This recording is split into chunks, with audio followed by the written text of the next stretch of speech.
compartilhar com os irmãos, a palavra que está aqui em Hebreus, a questão de nós que lidamos aqui no cuidado de vidas, né? Cada um de nós que de alguma forma cuida de alguma vida, seja um filho, seja um discípulo, ou mesmo no companheirismo, ou na proclamação, em qualquer momento nós estamos sempre envolvidos no cuidado de vidas, né?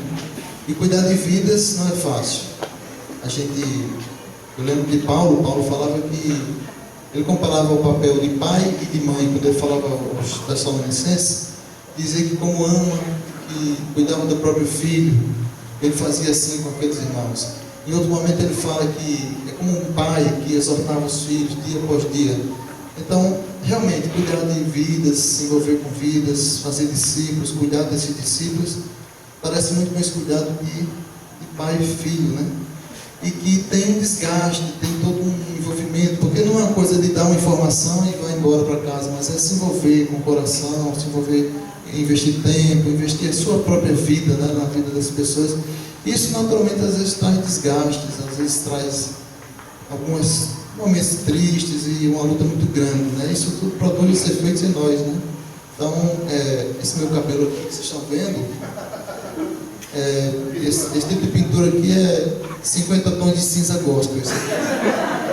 É o único que é permitido. Só quem não fica assim são dois grupos, são os carecas e as mulheres. Mas todos os outros vão ficar assim, cabelinho branco, de se desgastar e de se envolver na obra, né? Mas, na verdade, muitas vezes a gente chega às vezes a chorar, a desanimar, a se desgastar, e parece às vezes que em alguns momentos a gente investiu, e de repente parece que não deu em nada, e às vezes dá uma certa frustração, parece que a gente está malhando em ferro frio, não consegue dar forma nunca, e parece que foi em vão. E quantas vezes a gente às vezes se pega, meu Deus, parece que foi tudo em vão, parece que não adiantou de nada o que eu fiz. E às vezes esses discípulos vão saindo como areia escorrendo da mão da gente, às vezes eles passam um furacão e levam, às vezes é muito desgastante, e muitas vezes a gente cansa mesmo, né? Porque, como eu falei, como não é um trabalho técnico, mas é um trabalho que envolve muito o nosso coração, nossa própria vida, vem muitas vezes esses desânimos, esses desgastes. Mas a palavra que eu queria dar é a palavra do Senhor. Está aqui em Hebreus capítulo 6, versículos 10, 11 e 12, mas o 10 principalmente. Hebreus 6, 10. Deus está dizendo aqui assim: porque Deus não é injusto para ficar esquecido do vosso trabalho e do amor que evidenciastes para com o seu nome, pois servistes e ainda servis aos santos. Essa é a palavra de Deus. Deus não se esquece do trabalho e do amor que nós evidenciamos para com o nome dele. Pois servistes e ainda servis aos santos. Servindo aos santos, edificando, consolando, orientando, exortando, ensinando, acompanhando essas pessoas, nós estamos evidenciando o amor para com o nome de Deus. Na verdade, nós estamos servindo a Deus. E o que Deus está dizendo aqui, que Ele não é injusto para ficar esquecido disso. Não é que Ele vai dar uma estrelinha para a gente, que Ele vai dar um prêmio. É que Ele está entendendo que aquilo ali tem um valor. E que aquilo ali é feito para Deus. Não é para a vida da pessoa. Mesmo aquela pessoa que sumiu, foi embora, não deu mais atenção que você falou, aquilo não foi em vão. Não foi em vão. E a palavra continua dizendo assim: desejamos, porém, continue cada um de vós mostrando até o fim a mesma diligência para a plena certeza da esperança. Versículo 12: para que não vos torneis indolentes, preguiçosos, né? Mas imitadores daqueles que pela fé e pela longanimidade herdam as promessas. Então a palavra de Deus é: continue, persevere nisso, não tire férias nisso, não pare com isso, não se aposente, né? Não reduza a sua intensidade, não vá amaciando e agora fazendo aos poucos, porque esse trabalho não é em vão, porque Deus não se esquece desse trabalho. Deus está olhando para o teu trabalho, e é com Ele o ajuste de contas, é com Ele o tratamento. Nós somos apenas aqueles que estão servindo como instrumentos de Deus ali naquelas vidas, as vidas em nossa volta. Então, queridos, nunca diga assim: cansei, não dá mais, é em vão, não está dando em nada, não tem futuro isso, parece que não adianta. Eu já disse isso algumas vezes, muitas vezes já chorei diante do Senhor assim. Mas não interessa o que eu penso, o que eu acho, o que eu digo, interessa o que Deus está dizendo. E aqui a palavra está dizendo, Deus não é injusto. Deus vai fazer alguma coisa nisso. A primeira coisa que Ele vai fazer é na minha própria vida. Porque eu estou perseverando, eu estou amando como Ele amou, eu estou imitando o Senhor, eu estou sendo instrumento do Senhor. Então isso não é em vão. Deus vai usar alguém. Deus vai usar pessoas para falar para as outras pessoas. O que essas outras pessoas vão fazer é outra situação. Não é nosso papel nos preocuparmos com isso. Mas é nosso papel servirmos ao Senhor e sermos instrumentos que agradam a Deus, que Deus quer usar, pessoas disponíveis para Deus usar, tá?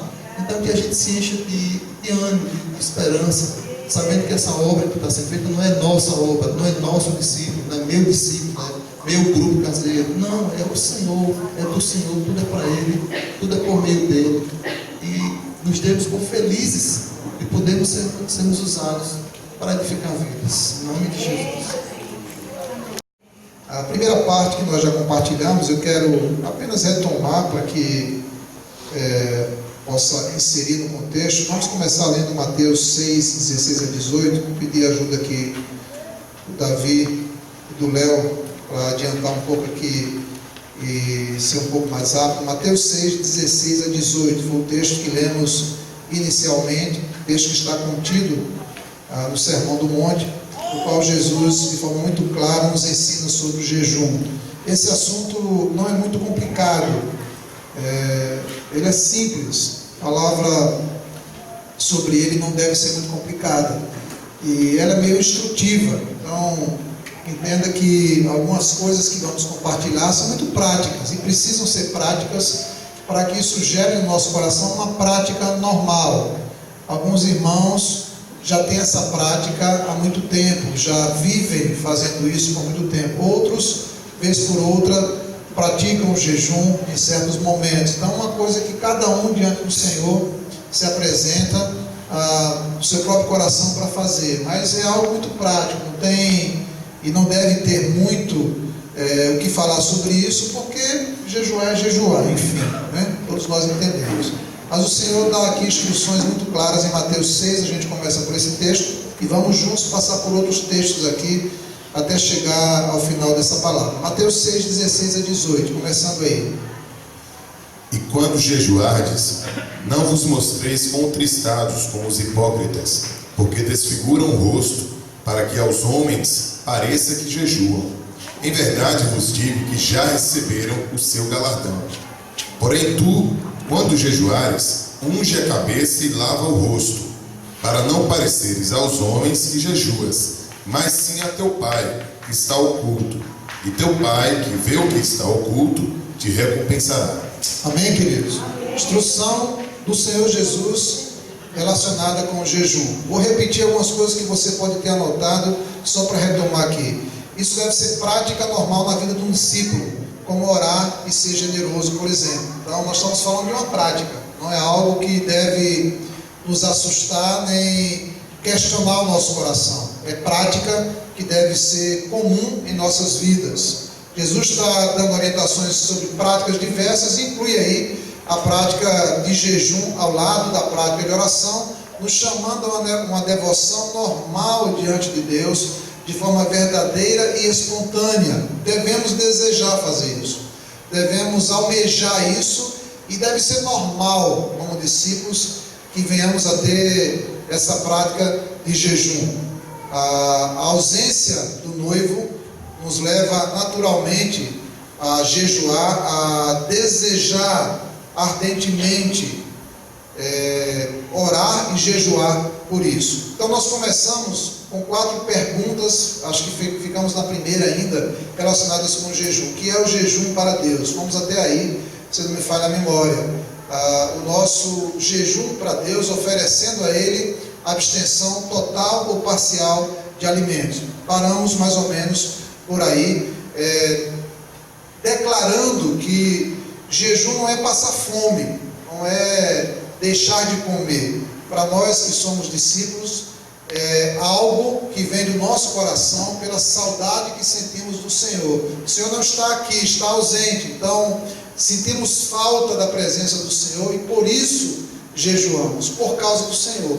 Não é simplesmente deixar de comer por deixar de comer, mas é aquela saudade intensa do Senhor e lutamos no nosso próprio coração quando esmurramos o nosso corpo e deixamos do lado o comer, o se alimentar para desejar o Senhor. Essa é a nossa luta maior e terminamos falando sobre isso da última vez que conversamos aqui, que a nossa maior luta é deixar de comer, deixar de nos alimentar fisicamente para entender que o Senhor é maior do que isso e desejamos, almejamos a presença do Senhor. Deixe-me repetir algo que eu disse aqui, que muito me edificou, sobre um irmão com uma prática de jejum muito intensa. Ele disse assim: se nós realmente compreendemos o jejum, devemos saber que ele não deve ser apenas confinado à questão de comida e bebida.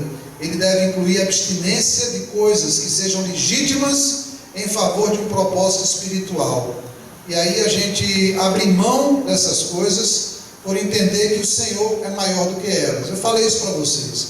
Nós podemos jejuar deixando de fazer muitas coisas legítimas, lícitas. Quando falamos do jejum do alimento, nós falamos do principal deles, porque o alimento é a coisa principal, é o que nos move. Então, quando nós jejuamos de certas coisas que achamos importante, e essas coisas são lícitas, são legítimas, mas abrimos mão delas. Talvez são coisas que podemos passar sem. Sofremos um pouco, mas podemos passar sem. Mas quando tocamos no alimento, nós tocamos na vida, nós tocamos na nossa existência. E aí nós estamos entrando num espaço, num lugar onde ali é tudo ou nada. Eu estou abrindo mão daquilo que é mais importante, que meu organismo necessita, para dizer: o Senhor é mais importante do que isso. E aí, quando a gente alcança esse nível, todos que passam por essa experiência sabem do que eu estou falando. Quando você chega nesse nível de experiência, você adentra no lugar de comunhão com Deus que não tem explicação, porque é a comunhão sua com o Senhor. Quando você está dizendo: Senhor, Tu és a coisa mais importante que eu tenho, e para isso eu até mesmo abro mão de me alimentar e deixar do lado a comida, por entender que o Senhor é a coisa mais importante da minha vida. E aí não é só deixar de comer, mas é se contentar de fato em Jesus. Tu és o meu alimento, né? Tu és o meu alimento, e eu posso viver por Ti. Isso é muito precioso. Vamos para a segunda pergunta então: por que jejuamos? E aí, a partir de agora, tudo é novo, você pode começar a anotar. Lembra que nós estamos fechando o ciclo de palavras do retiro da Páscoa. Estamos em julho. E aí, com a graça de Deus, essa palavra foi iniciada lá na Páscoa, a Igreja de Deus, lembrando de práticas necessárias, básicas, mas necessárias à vida da igreja. A prática da oração, a prática da palavra, a prática da generosidade, a prática de estarmos juntos, que são coisas que no nosso coração, como presbíteros, são fundamentais à vida da igreja.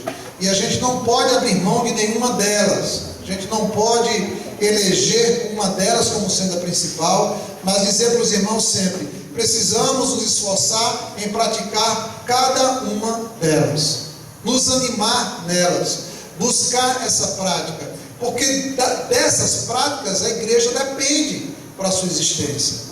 De orarmos e buscarmos a palavra, de estarmos juntos, de estarmos jejuando, essas coisas mantêm viva a igreja de Deus. Por isso que não podemos abrir mão delas. Então, por que jejuar, queridos? Vou dar para você algumas razões. Tem muitas, mas vamos anotar pelo menos 5 razões aqui. Primeiro, porque temos um jejum baseado na obra do noivo. Colossenses 1, 27, depois Hebreus 11, 1. O nosso jejum não é vazio, ele está fundamentado na pessoa de Jesus, por Ele que jejuamos. Colossenses 1, 27.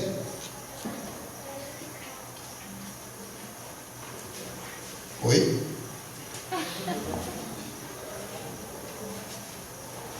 Temos um noivo, ou temos um novo jejum, ele é completamente baseado na obra do noivo. Colossenses 1:27. A ele quis Deus dar a conhecer entre os gentios a gloriosa riqueza deste mistério, que é Cristo em vocês, a esperança da glória. Nós temos uma esperança, amém, queridos? Qual é a nossa esperança? Cristo é a nossa esperança. Então nós olhamos para Jesus, a nossa esperança, o nosso noivo, e sabemos, como lemos aqui, como Marcelo leu aqui em Apocalipse, que haverá um fim. Ele virá, ele voltará. Então nós jejuamos por uma causa real. Não é algo vazio, não é algo que não sei se eu vou alcançar. Às vezes você encontra alguém ali passando fome por uma causa política, por uma causa social, esperando que alguma coisa aconteça, mas não se sabe se vai acontecer. Eu faço isso na expectativa de que pode acontecer, que pode chamar a atenção da mídia, que pode chamar a atenção, mas não é o nosso caso. Nós fazemos por uma causa ganha, nós fazemos por uma esperança real, Cristo em vós. Nós temos Cristo em nós, o nosso noivo está conosco, através do seu Espírito Santo. Nós temos uma razão clara para isso. Hebreus 11:1, Ele, porque é o nosso banquete, nele nós jejuamos pela fé. O que é que diz aí, Hebreus 11:1? Ora, a fé é o firme fundamento das coisas que se esperam e a prova das coisas que se não veem. Estamos diante de um fato real, a vida em Cristo, mas pela fé aguardamos a manifestação do Filho de Deus. Por isso nós jejuamos em fé, aguardando e olhando pela fé aquele banquete pronto diante de nós. Terceira razão faz parte do reino de Deus. O texto que nós lemos de Mateus 6, o Senhor Jesus inclui nos ensinos do reino de Deus a prática do jejum. E por desejarmos viver na prática do reino de Deus, nós iremos praticar o jejum. Por entendermos que há uma expectativa do Senhor que a sua igreja, enquanto o aguarda, jejue. Então, temos essa expectativa como filhos do reino de Deus. 4, porque somos satisfeitos em Cristo. Nossa fome por Deus vem da mão de Cristo. Ele disse: eu sou o pão da vida, João 6. Aquele que de mim se alimenta, por mim viverá. Então nós precisamos lutar contra a nossa própria carne, porque o nosso desejo é pelo alimento, normal isso. Nós precisamos do alimento para sobreviver. Fazemos isso constantemente, vamos ao alimento com essa expectativa. Mas em algum momento nós precisamos dizer ao nosso coração, o Senhor Jesus de fato é meu alimento. Se eu não tiver o pão, eu tenho o Senhor, Ele me dará a vida. E essa luta que você e eu temos é uma luta que precisa ser ganha. E quando experimentamos o jejum, nós conseguimos adentrar nesse caminho e reconhecer, é possível sim ser alimentado pelo Senhor. Lá na tentação, em Mateus 4, Jesus declara para o diabo: nem só de pão viverá o homem. E o Senhor, como homem, sabia do que falava. Ele estava faminto, ele estava ali com fome, mas ele estava naquele período em comunhão plena com o Pai, e ele suportou aqueles dias. Por quê? Porque a palavra vinha do Pai, ele podia suportar. E nós podemos fazer a mesma coisa, escravizar o nosso corpo a isso, a entender que Cristo de fato nos satisfaz. A última coisa seria a própria afirmação da excelência do alimento. Nós não vamos negar que o alimento é bom. Eu estou citando alguns textos sem ler, só para a gente ganhar tempo. Mas Mateus 6 diz que o Senhor cuida de nós. Buscar primeiro o reino de Deus e toda a sua justiça, e as demais coisas serão acrescentadas. Então, eu não estou dizendo que o alimento é ruim, não estou dizendo que Deus não vai suprir. O alimento é bom. Está lá a promessa de Mateus 6,33, a promessa que está ali é que Deus cuida de nós, que Ele nos dá o alimento. Olha os animais, olha as aves, como Deus cuida, Deus veste, Deus alimenta. Deus não cuidará de vocês assim? Sim, Deus cuidará. E de fato, Deus cuida. E é bom o cuidado de Deus. E o fato não é esse, mas o fato é Deus é mais importante do que o alimento. Entende isso, querido? Então nós declaramos com a nossa ação entender que o Senhor é superior. Eu posso sim abrir mão disso pelo Senhor. Tempo de orar, tempo de buscar ao Senhor, não só porque temos necessidade, mas porque almejamos a presença do Senhor. A gente podia resumir só dessa forma. Por que jejuamos? Porque desejamos o Senhor. Amém? Porque desejamos intimidade com o Senhor. Eu sei que muitos irmãos entre nós que têm essa prática poderiam testemunhar de como foram dias preciosos, quando você deixou todas as coisas do lado e buscou o Senhor, e adentrou na presença do Senhor apenas para beber do Senhor. Quantas vezes eu me lembro de jejuns, e que dias maravilhosos foram aqueles, em oração, em busca pelo Senhor, sem se preocupar com a comida, sendo alimentado pelo próprio Senhor. Essa é a experiência que Deus tem para nós. E aí quem busca, alcança. Amém? Quem busca, alcança. Não é algo que todos vão alcançar, mas aqueles que buscarem irão alcançar. E é uma experiência que apenas quem passa de fato pode declarar quão bom ela é, quão valiosa ela é. Terceira coisa, quais são os propósitos, que alvos nós temos quando queremos ou quando buscamos o jejum. Desejamos naturalmente a presença do Senhor. O ponto de partida é esse. Mas encontramos na palavra, de forma muito clara, instruções relacionadas com o porquê jejuar ou quais frutos nós alcançamos quando jejuamos. Salmo 69, 10 e 35, 13. Salmo 69, 10, 35, 13. Quando jejuamos, alcançamos santificação individual. Jejuamos para nos humilhar diante de Deus. Jejuamos para nos santificar, para nos fortalecer. Às vezes nós entramos numa rota de necessidade pelo mundo, quando não podemos abrir mão do mundo. É verdade ou não é? Sim ou não? Por exemplo, hoje nós somos muito dependentes da tecnologia. É ou não é? Parece que se a bateria do celular acaba, nós entramos em desespero. É ou não é, queridos? Me ajudem. Parece que você entra numa área que o celular não pega, parece que você não vai sobreviver àqueles minutos que o celular está fora de área. É ou não é, queridos? Parece que a gente entra numa neura de dependência das coisas do mundo e nos apavora o fato de não termos controle sobre isso. Eu estou citando isso porque talvez é a coisa mais forte hoje que vem sobre nós com muita força. A gente, vamos passar o final de semana em algum lugar. Qual é a primeira pergunta? Tem internet? Tem sinal? É ou não é, queridos? Estou mentindo? Parece que a primeira preocupação é: será que eu vou conseguir acessar minha conta, meu Face, meu e-mail? E a gente entra numa dependência que a gente não consegue, parece que a gente não consegue abrir mão disso. Parece que isso se torna crucial na nossa vida. E é interessante, ninguém nem pergunta: vai ter comida? Vamos comer? Não, vai ter sinal da internet? Vai ter como eu mexer no meu telefone? Isso ficou uma coisa doentia, e de repente a gente, sem perceber, não consegue mais se desligar disso. Isso é muito perigoso. E aí, quando eu falo disso, infelizmente, eu queria falar mais do alimento, né? Mas parece que essa preocupação se tornou maior do que o alimento.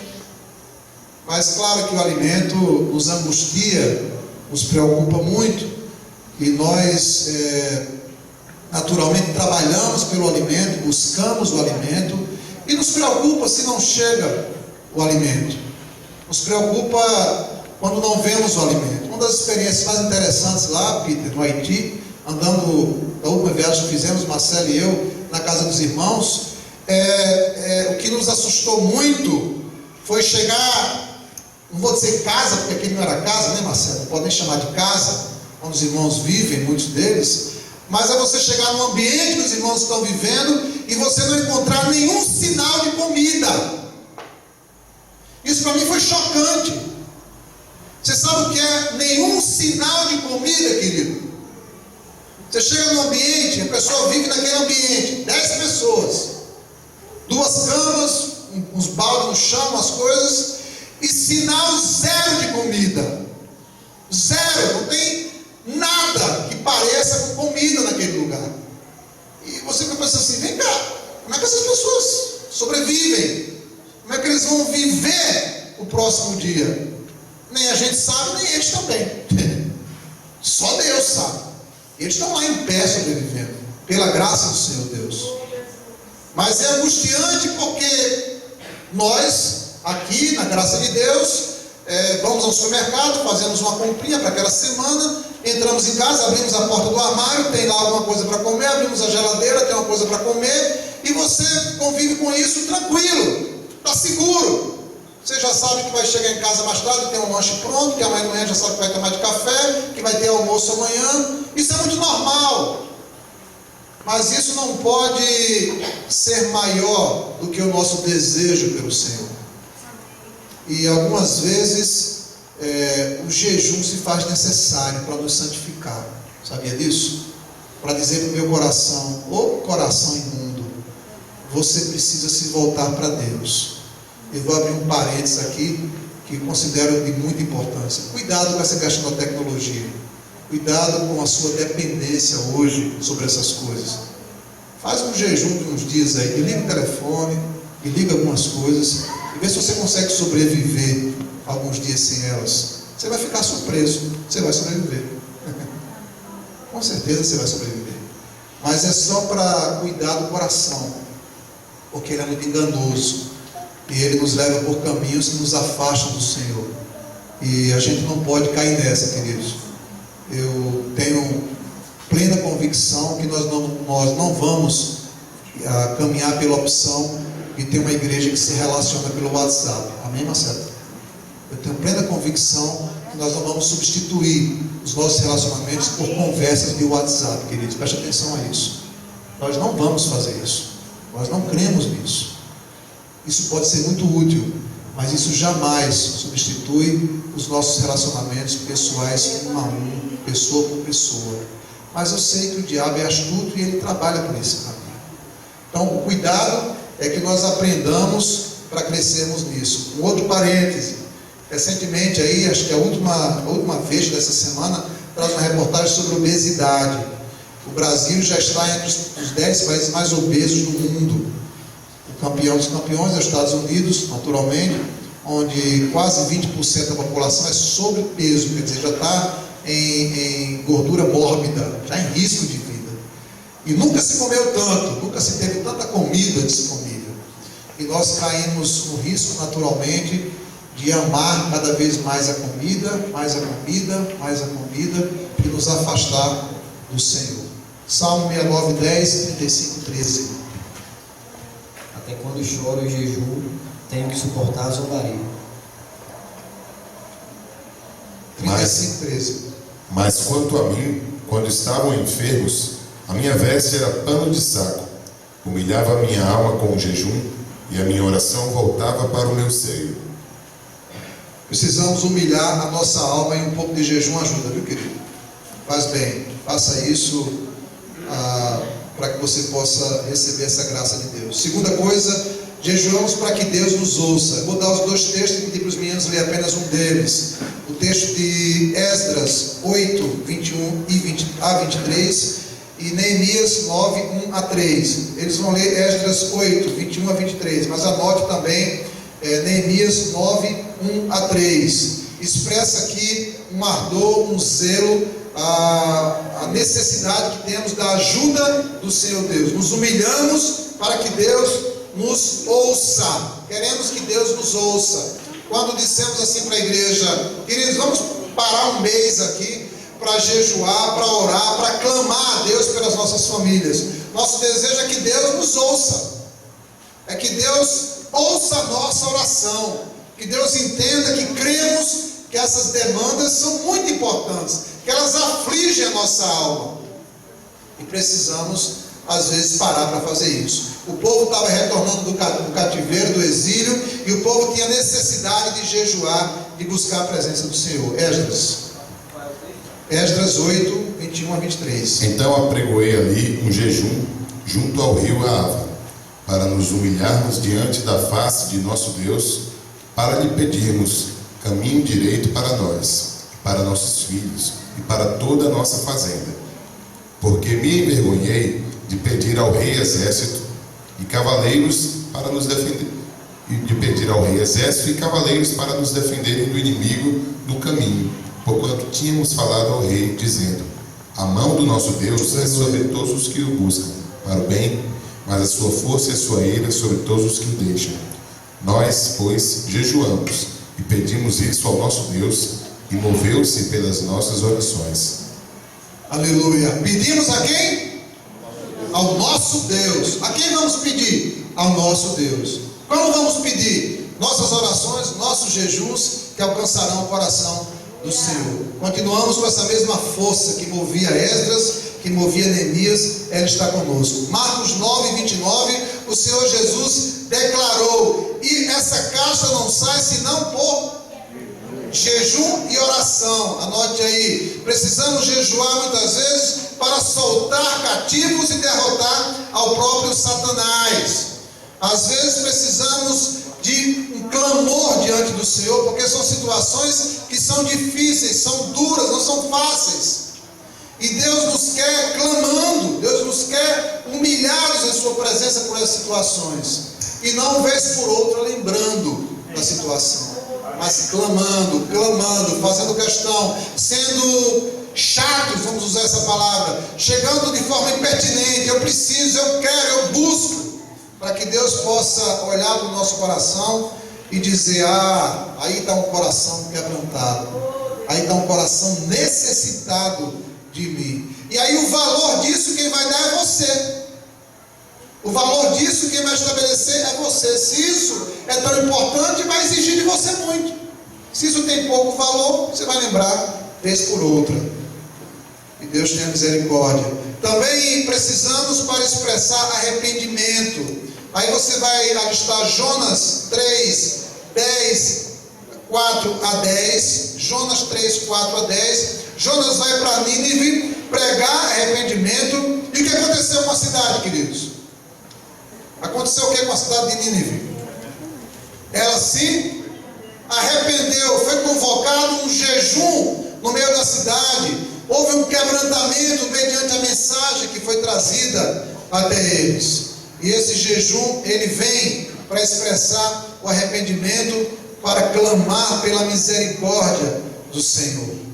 Daniel 9, 2 a 3, 21 a 22. Às vezes precisamos jejuar para pedir entendimento, revelação da vontade de Deus. Daniel 2, vê se dá para ler, Davi, por favor. Daniel 9, 2 e 3, 21 e 22. No ano do seu primeiro reinado, eu, Daniel, entendi pelos livros que o número de anos de que falou o Senhor ao profeta Jeremias, em que haviam de acabar as assolações de Jerusalém, era de 70 anos. E eu dirigi o meu rosto ao Senhor Deus para o buscar com oração e rogos e jejum e pano de saco e cinza. 21 e 22.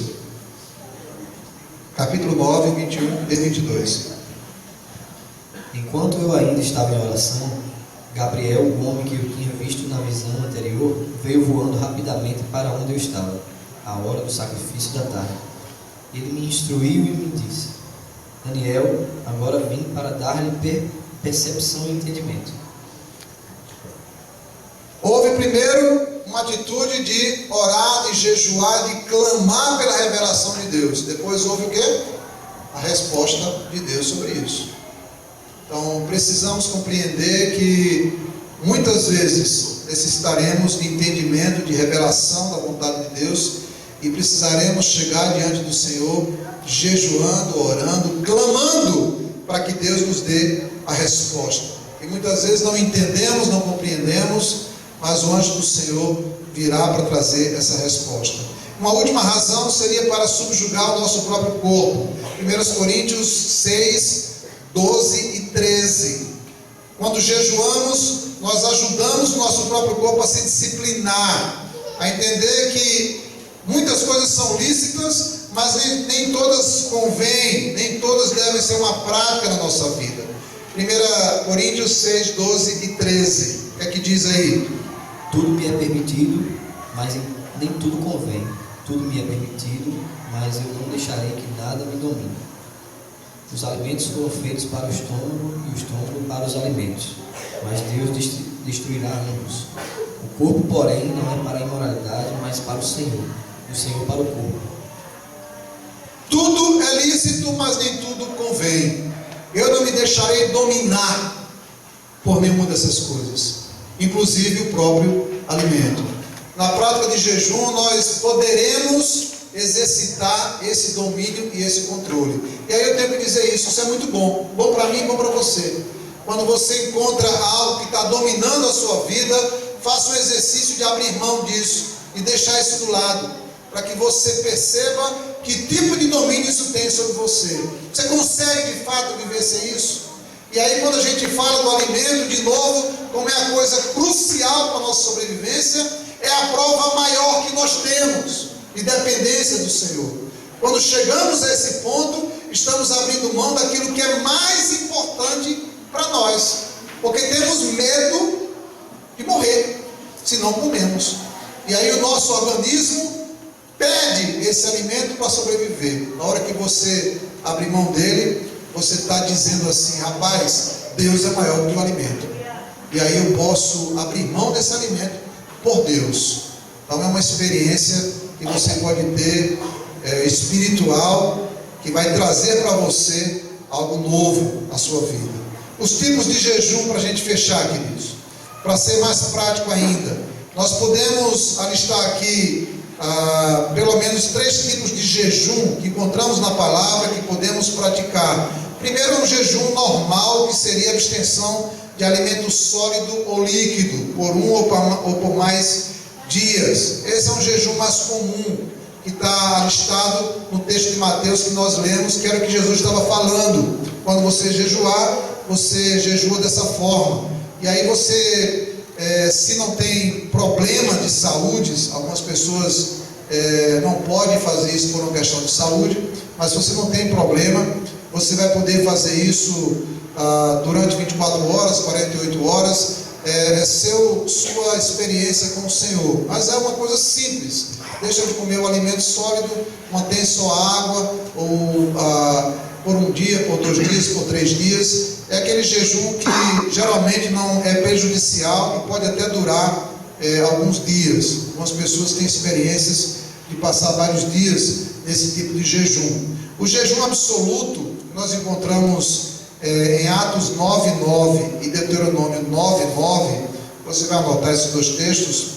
Ele é um jejum de abstenção total de comida e de água. Fica sem beber, sem comer por algum tempo. Ele não pode ser muito prolongado, porque claro que faz mal, o organismo não sobrevive sem água. Então você não pode fazer isso sem uma orientação de forma correta. Mas houveram situações na própria vida da igreja que foi necessário, na própria vida do povo de Deus foi necessário.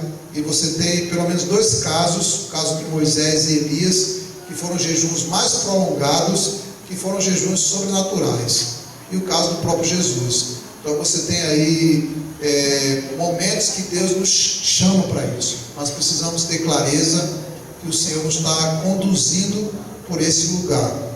Daniel 10:3, havia um jejum parcial que tinha a ver com uma dieta restrita. Não era abstenção completa, mas era uma dieta diferenciada. Às vezes você pode mudar a sua dieta como um jejum, no sentido de dizer: eu vou abrir mão desse tipo de alimento e vou me manter só com esse alimento aqui. E isso pode ser um jejum parcial que você está fazendo diante de Deus. Alguns fazem de doce, uns fazem de salgado, uns fazem disso, fazem daquilo, um tipo de alimento específico. Tem também, como em Daniel, que resolveu firmemente não se contaminar com as iguarias do rei, de fazer esse tipo de seleção de alimento para não comer, para se santificar também diante do Senhor. Enfim, o que Deus espera em tudo isso é que nós possamos direcionar o nosso coração a Ele. Quando a gente abre mão de algo tão valioso pelo Senhor, nós estamos dizendo algo para o Senhor. Isso é que é importante. A palavra diz que nós não deveríamos jejuar enquanto o noivo estivesse conosco, assim disse Jesus. Mas um dia Ele irá, Ele foi. Nós estamos vivendo esse momento em que o noivo não está conosco. E é o momento que nós estamos jejuando por saudade do nosso noivo, pelo desejo de ver o nosso noivo. Então qualquer ação nossa nessa direção tem a ver com o Senhor. Por isso que nós jejuamos, porque amamos ao Senhor, porque queremos dizer ao Senhor: Senhor, Tu és muito importante.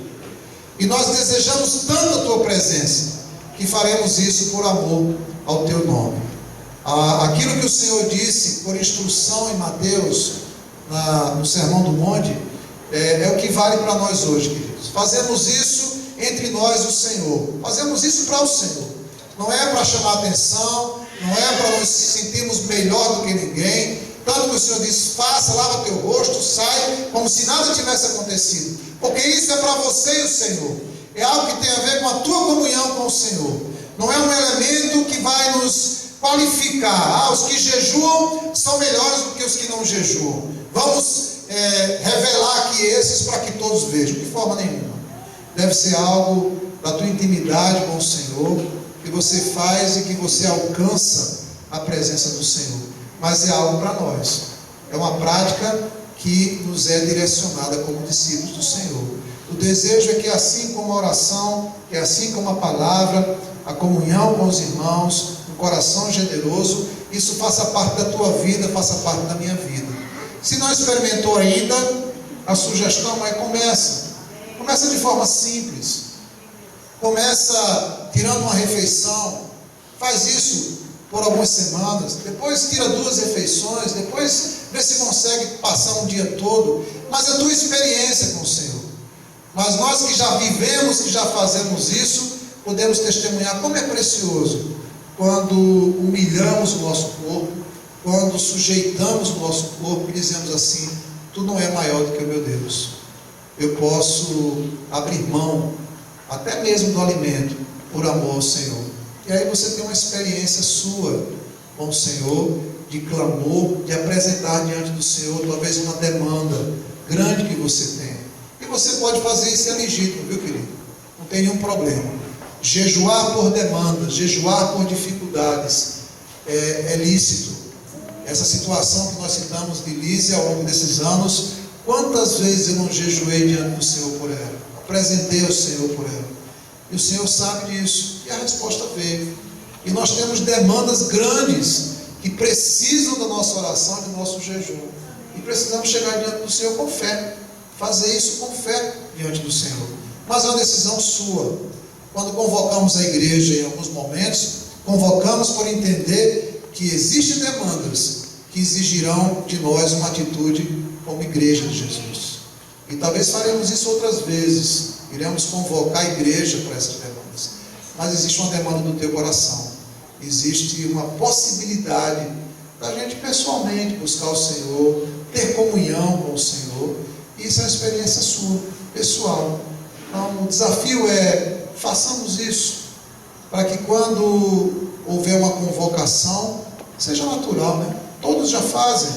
Então não é difícil fazermos isso como igreja. Os tempos estão piores, não estão melhores. É provável que, como foi com esses homens, a história da palavra, nós precisaremos fazer convocações maiores sobre isso. É provável que poderemos ter situações no nosso meio que demandarão muito jejum, muita oração. É provável que teremos dias onde vamos precisar deixar do lado a comida, as coisas que nos parecem importantes para buscar o Senhor. É muito provável, queridos. Mas não vamos ser pegos de surpresa com esse dia chegado, né? Vamos nos exercitar nessas práticas, vamos buscá-las para que isso seja natural no nosso coração, na minha vida, na tua vida. Amém, queridos? Como eu falei no início, a palavra não é complicada, a palavra é simples. O Senhor nos chama para uma vida de jejum, para uma vida de oração, para uma vida de palavra, de comunhão. O que nós temos que fazer? Ouvir a voz do Senhor e praticar. Então, não tem muito segredo. Tem mais uma necessidade nossa de prática nessas coisas. Amém? Senhor, muito obrigado pela tua vida em nós. Nós somos tão felizes por saber que nosso jejum não é vazio. Nós temos uma esperança em Jesus. Nós temos a fé de que muito em breve o noivo estará de volta conosco. O banquete será posto. E finalmente comeremos contigo desse banquete, ó Pai. Que grande esperança é essa, Pai? E nós clamamos aqui nessa noite como igreja de Jesus. Não nos deixa nos encantar pelo banquete do mundo, Senhor. Não nos deixa ficar felizes com a comida que comemos no mundo, com aquilo que o mundo nos oferece, Pai. Mas nos faz aqui ter um coração desejoso pelo Senhor, desejoso por mais de Ti, Senhor. Em nome de Jesus, que essa vida de oração, que essa vida de palavra, de jejum, de estarmos juntos, que essa vida generosa, Senhor, esteja conosco todos os dias, Pai. Que sejamos um povo conhecido por essas práticas que são tuas, que têm a ver com a tua vida, Pai. Me ajuda meus irmãos. Amém. Que nós possamos testemunhar nos próximos dias sobre experiências pessoais que temos tido com o Senhor, na nossa busca diária pelo Senhor, no nosso clamor, no nosso quebrantar pelo Senhor, Pai. Mas que, Senhor, ao fim de tudo possamos juntos declarar: Tu és a nossa porção, Senhor. Tu és a coisa mais importante que temos, Pai. E queremos declarar isso com os nossos atos, com as nossas ações, ó Pai. Em nome de Jesus, que o Teu Espírito Santo encontre em nossos corações um solo fértil na prática dessas coisas, ó Pai. Nos ajuda, Senhor. Nos dá uma semana muito preciosa, com oportunidades de praticar a vida de Cristo por onde andarmos, Pai. Leva o Teu povo em segurança, fala aos nossos corações, se revela a nós. Oramos pelos enfermos, trazemos à memória aqui a casa de Ranieri, de Paulinha. Que o Senhor cubra a vida do nosso irmão, das crianças, outros que estão em enfermidade nessa noite. Em nome de Jesus, Senhor, visita cada lar. Oramos pelos que estão desanimados, que o Senhor também traga ânimo aos seus corações. Os que estão fracos, que sejam fortalecidos pela força do Senhor.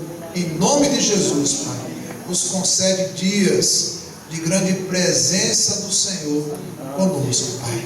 Oramos pelo nome de Jesus. Amém.